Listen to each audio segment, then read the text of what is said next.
2026 সালে কোরিয়ার রেজিস্ট্রেশন মোবাইলের মাধ্যমে কিভাবে করবেন আজকে এই ভিডিওতে দেখাবো।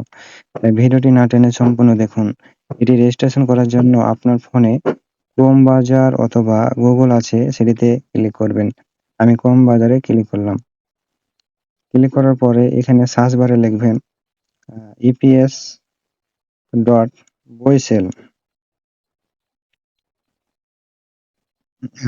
boisel.gov.bd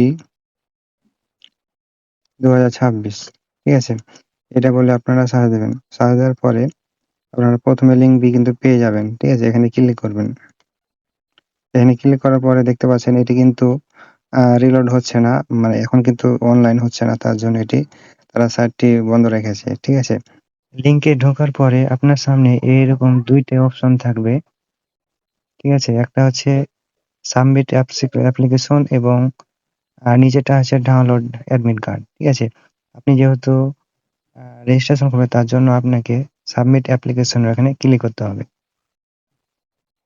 ক্লিক করার পরে আপনার সামনে এরকম অপশন থাকবে। একটি হচ্ছে পাসপোর্ট নাম্বার এবং এটা হচ্ছে ক্যাপিটাল নাম্বার, ঠিক আছে?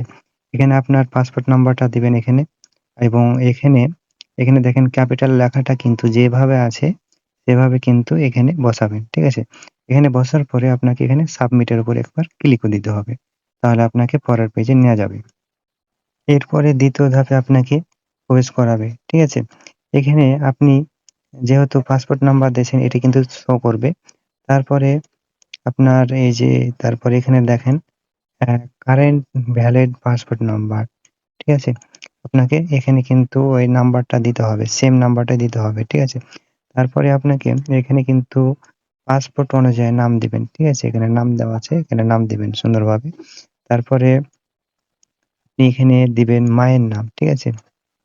দেখেন এটা হচ্ছে মায়ের নাম দিবেন, তারপর হচ্ছে ফাদার নাম দিবেন, ঠিক আছে?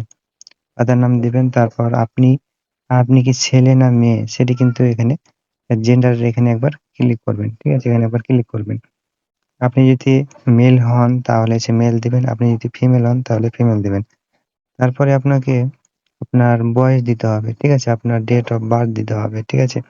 এটা দেওয়ার পরে আপনার এনআইডি কার্ড নাম্বার, ঠিক আছে? এনআইডি কার্ড বা বার্থ রেজিস্ট্রেশন নাম্বার এখানে কিন্তু দিতে হবে, ঠিক আছে? তারপরে আপনার সচল একটি নাম্বার দিতে হবে এখানে, মোবাইল নাম্বার দিতে হবে, ঠিক আছে? তারপর আপনার একটি জিমেইল অ্যাকাউন্ট দিতে হবে, ঠিক আছে? এখানে কিন্তু জিমেইল অ্যাকাউন্ট দিবেন। আপনি যেটি সচল আছে সেই জিমেইলটি দিবেন। এখানে তারপরে হচ্ছে সবথেকে গুরুত্বপূর্ণ হচ্ছে এই জায়গাটুকু, ঠিক আছে? আপনাকে এখানে দেখেন পাসপোর্ট স্ক্যান কপি, আপনার পাসপোর্ট স্ক্যান কপি এখানে দিতে হবে, ঠিক আছে? তারপর হচ্ছে পাসপোর্ট সাইজের ছবি, ঠিক আছে? তারপর হচ্ছে আপনার এনআইডি কার্ড, ঠিক আছে? এবং আপনার সিগনেচার। এটি কিন্তু আপনাকে সেম যেভাবে তারা নিয়ম দিয়েছে সেভাবে আপনাকে ছবি, পাসপোর্ট মানে সাইজ করতে হবে, ঠিক আছে? এই যে দেখেন তারা কিন্তু আ দিয়ে দিয়েছে কোনটার মাপ কত, ঠিক আছে? এই যে দেখেন এটা ছবির মাপ কত দিয়েছে দেখেন। এখানে কিন্তু ২৭০x৩৪৯ পিক্সেল, সর্বোচ্চ হচ্ছে 14K, ঠিক আছে? এই যে দেখেন 14K, সর্বোচ্চ 14K লাগবে। আ এবং আপনার যে পাসপোর্ট, ঠিক আছে? পাসপোর্টের মাপ কত দেখেন। পাসপোর্টের মাপ হচ্ছে ৬০০x৪০৩ পিক্সেল। এটি কিন্তু সর্বোচ্চ ৬০ কেবির নিচে হতে হবে, কিন্তু উপরে যেন না হয়, ঠিক আছে? এটা গেল। তারপরে হচ্ছে আপনার এনআইডি কার্ড অথবা জাতীয় পরিচয়পত্র। এর কিছু স্ক্যান লাগবে, ঠিক আছে? এটা কিন্তু স্ক্যান লাগবে। এটা হচ্ছে ৪০০x৬০০ পিক্সেল। এটি কিন্তু ৫০K দেওয়া আছে এবং ৫০K এর নিচে যত পারেন সেই হিসাবে দিবেন। ১ যদি বেশি হয় তাহলে হবে না, ঠিক আছে? তারপর হচ্ছে আপনার যে আপনার সিগনেচার যেটা বলে, ঠিক আছে? এই যে দেখেন আপনার হচ্ছে সিগনেচার কত হবে দেখেন। এটি হচ্ছে তারা কিন্তু বলেই দিয়েছে ৪০০x৬০০ পিক্সেল ১০K, ঠিক আছে? এর কিন্তু ১০K এর নিচে হতে হবে কিন্তু উপরে যেন না হয়, ঠিক আছে? তারপরে আপনারা কিন্তু এভাবে সুন্দরভাবে অ্যা মাপটি করে নিবেন, ঠিক আছে? মাপ করার পরে আপনারা সুন্দরভাবে ছবিগুলো এখানে সেট করে দিবেন, ঠিক আছে? প্রতিটাতেই সুন্দরভাবে সেট করে দিবেন। এটির পরে আপনার এখানে ইন্ডাস্ট্রি যেটা আপনি কোন ইয়াতে যাবেন, মানে ম্যানুফ্যাকচারিং না খাতে, আপনার এটা কিন্তু সিলেক্ট করবেন এখানে। এখানে সিলেক্ট করার পরে আপনার এই যে এখানে দেখেন আপনি কোন ইয়ার থেকে পাস করেছেন, এখানে কিন্তু দেওয়া আছে, হ্যাঁ?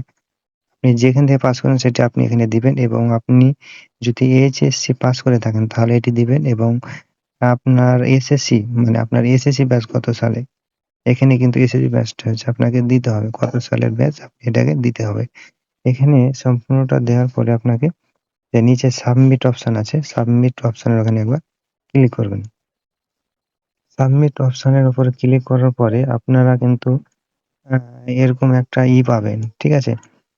এরকম একটা অপশন পাবেন যা হচ্ছে আপনার সাবমিশন আইডি, ঠিক আছে? এই যে সাবমিশন আইডিতে যে এটি দেখেন, এটি হচ্ছে সাবমিশন আইডি।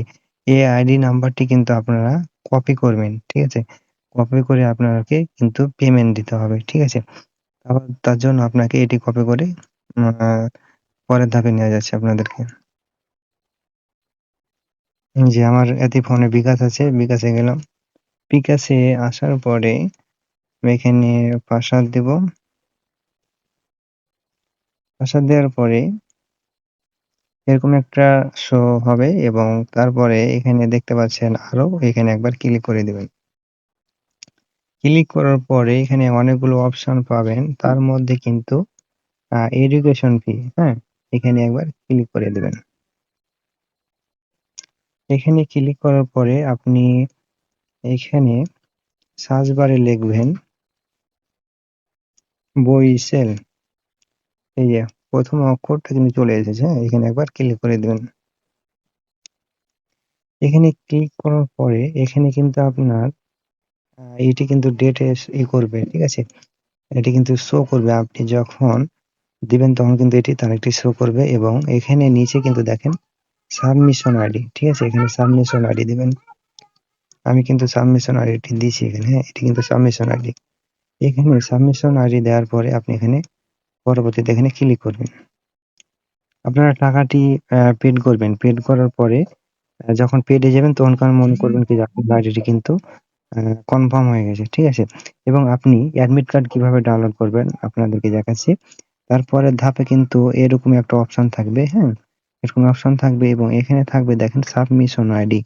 এই আইডিতে যে আইডিতে আপনি বিকাশে টাকা পেমেন্ট করলেন এই আইডিটি এখানে দিবেন, ঠিক আছে?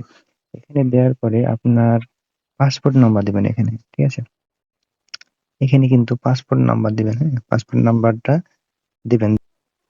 দেওয়ার পরে আপনার এখানে ক্যাপিটাল নাম্বারটা দিবেন। এখানে যা লেখা আছে এখানে কিন্তু দিবেন, ঠিক আছে? এখানে দেওয়ার পরে আপনি জাস্ট এখানে সাবমিট করে দিবেন। তাহলে আপনার এডমিটটি ডাউনলোড হয়ে যাবে। আশা করি বুঝতে পেরেছেন। সবাই ভালো থাকবেন, সুস্থ থাকবেন। আসসালামু আলাইকুম।